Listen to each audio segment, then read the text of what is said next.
네, 여러분 반갑습니다. 한겨레 데일리 라이브 뉴스 다이브 시작합니다. 어서 오십시오. 고현준입니다. 자, 반갑습니다. 오늘 12월 3일 1년 전 오늘을 기억하게 하는 날이고요. 그리고 수요일입니다. 수요일에 함께 해주실 분들 소개해드리죠. 먼저 김정환 변호사 나오셨습니다. 어서 오십시오. 예, 안녕하세요. 네, 반갑습니다. 박지훈 변호사도 함께합니다. 어서 오십시오. 네, 박주현입니다. 예. 일단은 짧은 속보를 좀 전하도록 하죠. 도이치모터스 주가 조작 또 통일교 금품 수수 의혹 관련돼서 김건희 씨가 재판을 받고 있는데 오늘 오후에 검찰이 구형할 예정이라고 해요. 피고인 신문에 있어서는 진술 거부를 했다고 합니다. 김건희 씨가. 다만 이제 최후 진술에서는 어떤 메시지를 낼 수도 있다, 진술을 할 수도 있다라는 얘기들이 들려오고요. 특검의 구형도 오후에 나올 것 같은데 나오는 대로 저희가 또 전해드리도록 하겠습니다. 피고인 신문 진술 거부를 했다. 그걸 왜 거부를? 그러니까 피고인 신문이야말로 우리가 어떻게 이해해야 되냐면 피고인 신문은 재판부에서 직권을 하지 않았을 거고 변호인 측에서 신문하겠다고 했을 것 같은데 예. 왜 그걸 진술 거부했을까요? 그러니까 그 잘 모르는 분들 잠깐 설명드리면 예. 형사 재판에서 피고인 신문은 필요적 사항, 그러니까 반드시 해야 되는 게 아니에요. 그렇죠. 예. 그러니까 피고인을 증인석에 앉혀서 이제 질문하고 답하는 건데 방어권의 핵심, 그러니까 가장 중요하게 내가 이런 부분을 재판에서 현출하고 싶다라는 그러니까 본인이 거 유리한 부분을 얘기하려고 네네. 그거 하려고 하는 그거 거예요. 하려고 하는 시간이 거예요. 필요한 건데. 네. 오히려 피고인 신문을 보통 재판장님들이 이제 재판이 지연되고 하니까 잘 허가해주지 않는 경우도 있고 서면으로 이미 변호인 의견서를 냈잖아요. 예. 일반 재판에서는 피고인 신문을 하는 게 약간 예외적인 사안이에요. 그래서 피고인 신문을 오히려 요청해서 하는 건데 그 피고인 신문을 예정했는데 진술을 거부했다? 그렇죠. 좀 이해하기 어려운. 재판이라는 게 뭐 자유롭게 대화를 나눌 수 있는 분위기는 아니기 때문에. 그러니까 이게 그 얘기를 계속 하잖아요. 예. 김건희 재판에서 좀 특이한 점들이 보여요. 조금 비정상적으로 진행되는 보석 청구를 갑자기 하질 않나 예. 등등의 그 모든 게 지금도 그렇거든요. 피고인 신문이라는 거는 변호인 측에서 요청을 하고 재판장이 허가를 해주면 가능한 건데 아마도 저는 뭐 이 얘기 조금 웃긴 얘기인데 변덕을 부렸던 것 같아요. 할래! 그랬다가 맞아. 예. 또 할 때 되니까 안 해! 뭐 이런 느낌이 그게 아니고는 납득을 못 해요, 저희가. 예. 맞아. 제 생각이에요. 아니면 예. 말고요. 아닌 말고입니다. 그리고 어찌됐건 최후 진술은 뭘 한다고 지금 그건 얘기는 하겠죠. 나오는데 그것도 안 하진 않겠죠. 어떤 상황일지 그리고 특검에서 구형을 어떻게 할지 등등이 궁금해지긴 합니다. 이 내용도 잠시 후에 전해드리도록 하고 들어온다면 일단은 오늘이 12월 3일이고 1년 전 오늘을 뭐 많은 분들이 지금 기억하고 또 복귀하고 계실 것 같습니다. 여러 방송과 채널에서도 유튜브에서도 마찬가지고요. 작년 상황을 복귀하고 있는 상황들이 이어지고 있는데 오늘 오전에 있었던 일들부터 보자면 대통령이 오전에 굉장히 일정이 바빴어요. 9시에는 대국민 특별 성명이 있었고 10시에는 외신 기자회견이 있었습니다.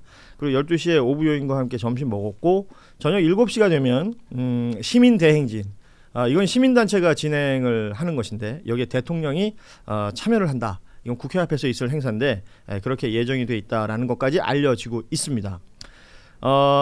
오전에 제가 이제 이 대국민 특별 성명, 그 제목은 빛의 혁명 1주년 대국민 특별 성명이었는데 빛의 혁명으로 탄생한 국민주권 정부는 우리 국민의 위대한 용기와 행동을 기리기 위해서 12월 3일을 국민주권의 날로 정할 것이다. 그리고 우리 국민들 그야말로 대단한 자랑스러운 국민들 노벨 평화상을 수상할 충분한 자격이 있다. 이런 표현들까지 나왔단 말이에요. 물론 노벨 평화상을 뭐 받고 싶다고 받는 건 아니겠습니다만 간혹 단체를 주기도 합니다. 개인 그렇죠. 또는 단체인데 국민을 주지는 않거든요. 그렇죠. 그 조금 그래서 근데 저는 뭐 상징적 의미니까요. 뭐 상 받으려고 일합니까? 그렇죠. 뭐 그런 의미에서 좀 한번 뭐 대통령이 이런 말씀하셨다는 거는 그래도 한번 신청을 해보면 어떠나 이 생각을 해봐요. 저도 보통 개인 아니면 단체가 단체죠. 받으니까 저도 노벨 평화상 얘기를 오전에 듣고 그렇구나 그랬는데 모양새가 우리나라 국민에 대한 이제 그 상이잖아요. 그러면 해외 교민들이 많이 추천을 해주시면 어떨까 모양새 자체가. 왜냐하면 해외에서 그 시간에 오전 오후 다 시간대가 달랐을 텐데 얼마나 마음 졸이면서 그렇죠. 뉴스를 보고 그 함께 한 사람들이 있을 텐데 그러니까 발을 동동 굴렀을 거 아니에요.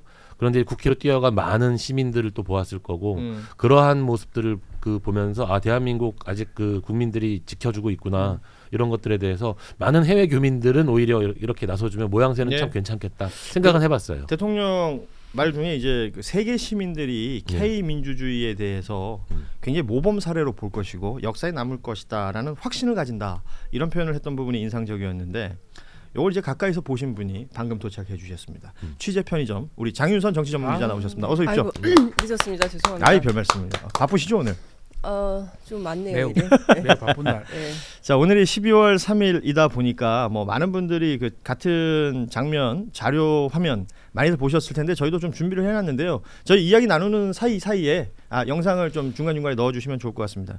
일단은 뭐 짧게 뭐 길게 얘기할 건 아닌 것 같고 작년 12월 3일이 어떠셨는지 뭐 하고 있다가 어떤 상황을 닥치게 됐는지 다들 뭐 기억하고 계실 테니까 장윤선 기자는 어떠셨습니까? 바쁘셨죠? 네. 생각하면 꿈 같은 일인데 그날 뭐 저녁에 다 마무리하고 저녁 뉴스 스크린 하려고 앉았는데 속보가 났어요. 그래서 처음에 설마 그랬는데 조금 있다가 TV를 켜니까 정말 저 장면이잖아요. 그렇습니다.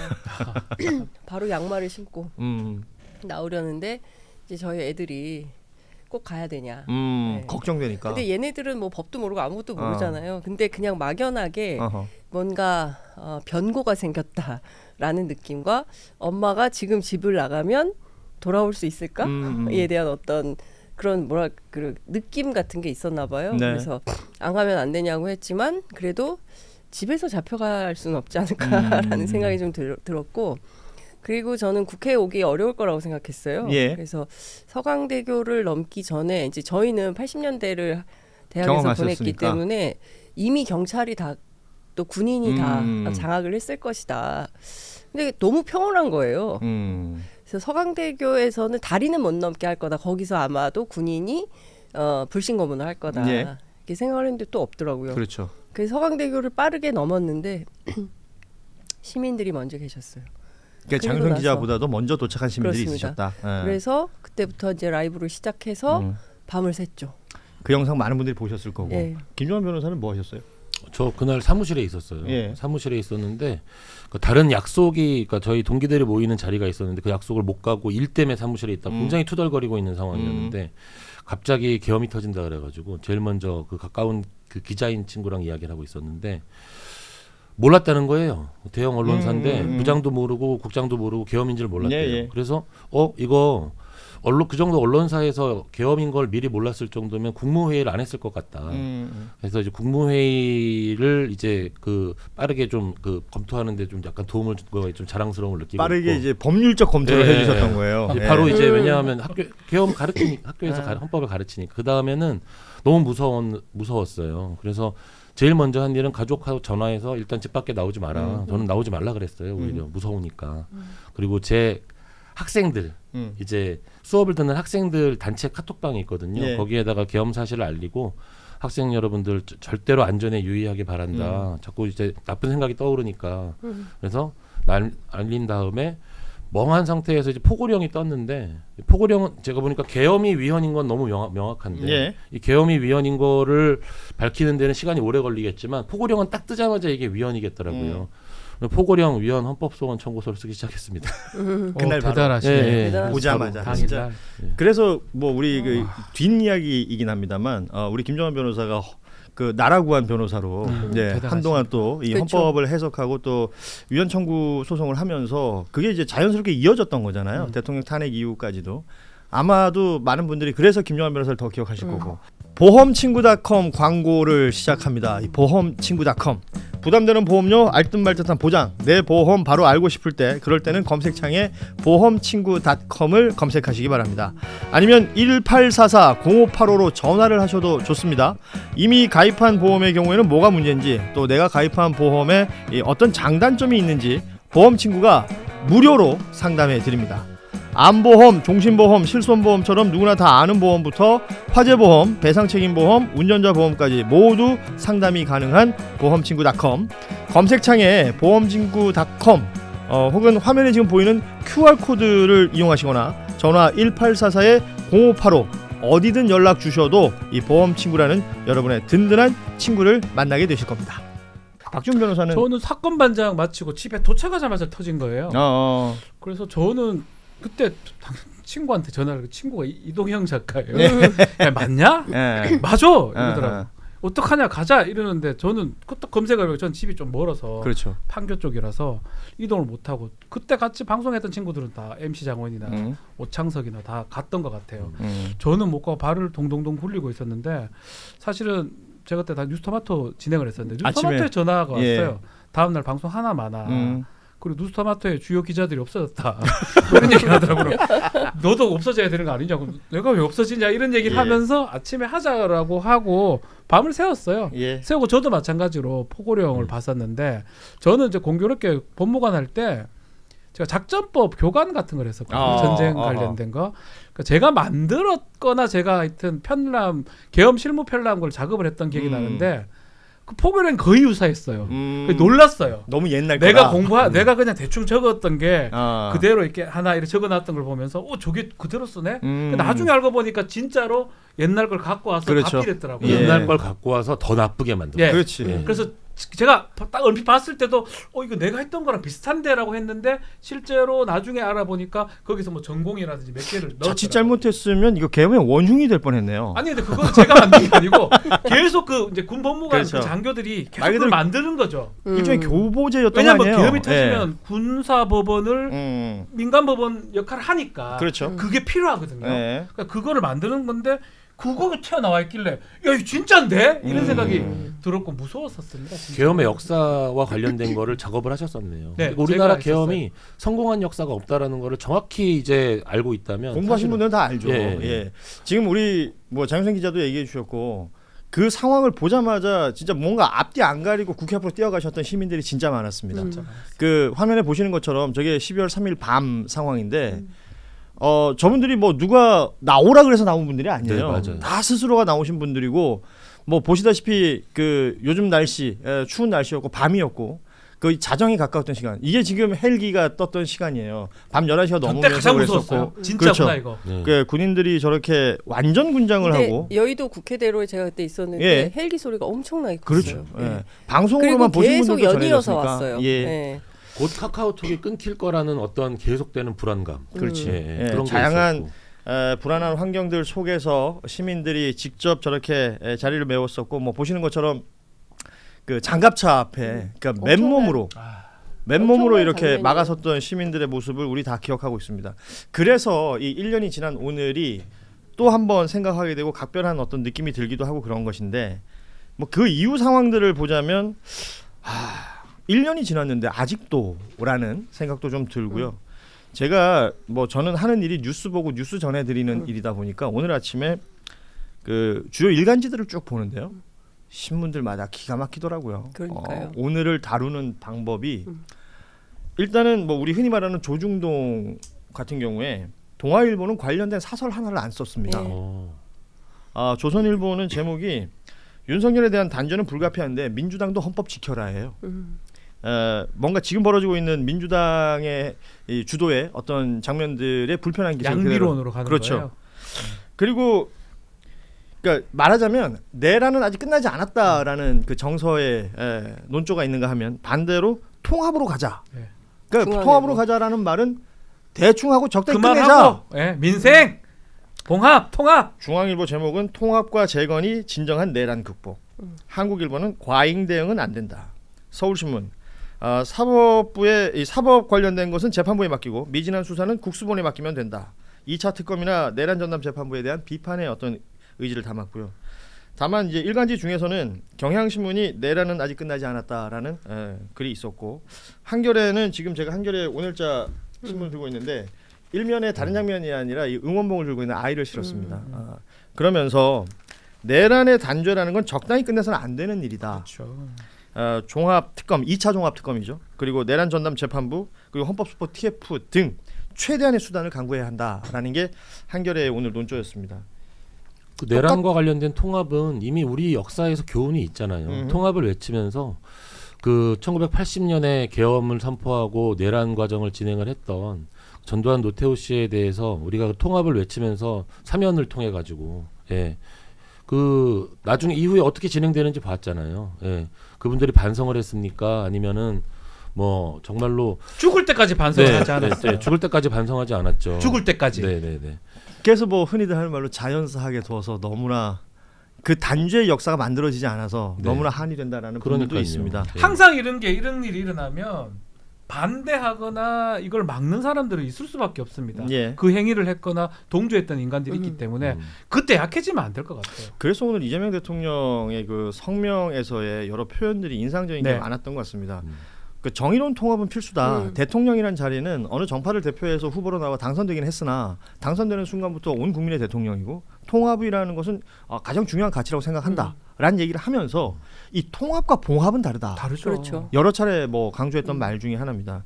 그리고 이 친위 쿠데타 다시는 꿈꿀 수 없는 그런 나라. 누구도 국민 주권의 빛을 위협할 수 없는 나라를 만들기 위해서 정의로운 통합이 필요하다. 아침에 한동훈 전 대표가 인터뷰를 했었어요. 또 예. CBS 죄송해요. 나가서 또 그 얘기를 하더라고요. 이재명이 또 사법 리스크 때문에 계엄했으면 등등의 말도 안 되는 가정을 자꾸 해대요. 그러니까 이게 제대로 안 되니까 이런 가정이나 자기 망상이나 상상이 지금 빠져가지고 하거든요. 단죄가 아직까지는 안 된다고 봐요. 뭐 한동훈이 그 나온 이유는 12월 3일 자기한테 의미 있으니까 그나마 잘한 거는 맞아요. 12월 3일까지 예. 4일부터 못했지. 딱 3일까지 잘했으니까 그걸 맞는데 그 사람조차도 아직까지 그딴 식으로 얘기를 하거든요. 그렇죠. 답답합니다. 그 특별 성명 끝내고 나서 약식 기자회견이 있었지 않습니까? 기자들의 네. 질문이 있었습니다. 여러 질문들 중에 내란 가담자 처벌에 관련된 질문이 있었는데 이걸 이제 암 치료하는 것에 비유를 했어요. 그러니까 사실은 환부를 그러니까 완벽하게 치료하지 않으면 이게 사실은 더 힘들어진다라는 것 아닙니까? 그렇죠. 물론 됩니다. 지난한 과정이 있을 수 있고 그럼요. 그 순간에는 고통이 있을 수 있으나 반드시 치료를 해야 되는 것이다. 라는 부분에 있어서는 굉장히 그 단호한 의지가 느껴졌다라는 생각도 듭니다. 그러니까 좀 답답하신 것 같아요. 그러니까 어제 그 나치 예. 저 재판하듯이 나치 전범들 처리하듯 예, 내란을 영원히 형사처벌할 그렇습니다. 것이다. 예. 그리고 살아있는 한 끝까지 추적해서 좀 처벌해야 된다라는 의지를 강력하게 피력을 했는데요. 이걸 둘러싸고도 대통령실 안에서도 너무 발언 수위가 센 거 아니야? 부터 시작해서 여러 가지 얘기들이 있는데 제가 보기에 지금 내란 1년이거든요. 빛의 혁명 1주년이 되는 오늘에 이르기까지 사실 내란 재판을 보면 기가 막힌 수준 아닙니까? 예. 대통령이라고 모르시겠어요? 근데 이렇게 흘러가서는 안 되겠다. 분명하게 입장을 정해서 무엇이 역사에 정확하게 복무하는 길인가에 대해서 분명한 판단을 해야 되겠다라고 생각해서 적극적으로 나설 결심을 하신 것 같고 그래서 오늘 시민행진에도 나오고 예. 아마도 연설도 하실 것 같고 뭐 등등의 이제 일들이 있는 건데 사실 대통령이라는 자리가 모두의 대통령이고 크게 통합하는 의미의 대통령이다라고 후보 시절부터 강조한 바 있어요. 당연히 화합해야 되고 통합해야 되지만 적당히 미온적으로 덮고 넘어가면은 저희가 막 너무 입이 아프도록 얘기했잖아요. 반민특위 얘기하고 그 질곡의 역사가 80년 예. 아닙니까? 그러니까 그런 걸 되풀이 반복하지 않으려면 우리 대에 확실히 정리를 해야 되는데 여전히 발목 잡고 대충 넘어가자라고 조중동이 그렇게 나오는 거 아니겠습니까?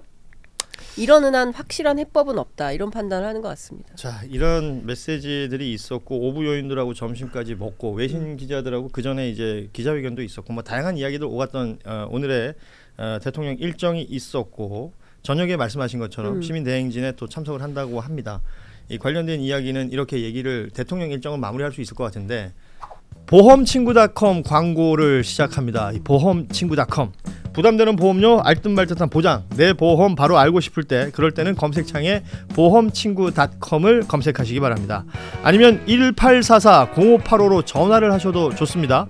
이미 가입한 보험의 경우에는 뭐가 문제인지 또 내가 가입한 보험에 어떤 장단점이 있는지 보험친구가 무료로 상담해 드립니다. 암보험, 종신보험, 실손보험처럼 누구나 다 아는 보험부터 화재보험, 배상책임보험, 운전자보험까지 모두 상담이 가능한 보험친구닷컴 검색창에 보험친구닷컴 혹은 화면에 지금 보이는 QR코드를 이용하시거나 전화 1844-0585 어디든 연락 주셔도 이 보험친구라는 여러분의 든든한 친구를 만나게 되실 겁니다.